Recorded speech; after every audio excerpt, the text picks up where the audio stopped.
மக்களே, வணக்கம். பெங்களூர்ல வீடு தேடிருக்கீங்களா? நான் தேடுறேன் ஒரு மாசமா தேடுறேன், கிடைச்ச பாடு இல்ல.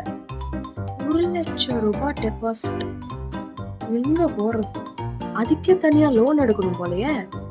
அதுவும் நான் ஒரு பொண்ணு தனியா போய் வீடு தொலைவுன்னா இப்படி வாங்குறாங்க. 4-5 ஏரியா பார்த்தோம். என்னால ஒரு 3 வீடுக்கு மேல ஷார்ட் லிஸ்ட் பண்ணவே முடியல. அவ்வளோ கஷ்டமா இருக்கு. பத்தாக்குறைக்கு இந்த டிராபிக்ல மாட்டிட்டு முழிக்கிறோம் பாத்தீங்களா, அது அதை விட கொடுமையான விஷயம். கஷ்டமாப்பா. சரி, ஃபைனலா அங்க சுத்தி ஒரு வீடு பார்த்தோம்னா, பெட்டு வச்சிருக்கீங்களா? பூனையா? சாரிங்க, பெட் நாட் அலோட். அப்புறம் இன்னொரு வீடு, நான்வெஜ் நாட் அலோட், வெஜ் மட்டும்தான். பத்தாக்குறைக்கு லாங்குவேஜ் ப்ராப்ளம்.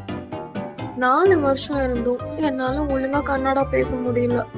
என்ன மாதிரி யாராவது இக்கட்டான சூழ்நிலை மாட்டி இந்த வீடு கிடைக்கிறதுக்கு ரொம்ப கஷ்டப்பட்டு பாடுபட்டு இருந்தீங்கன்னா கமெண்ட் பண்ணுங்க. சோகத்தை ஷேர் பண்ணிப்போம். அடுத்த வீடியோல பார்க்கலாம். பாய். வீடு கிடைச்சா சொல்றேன்.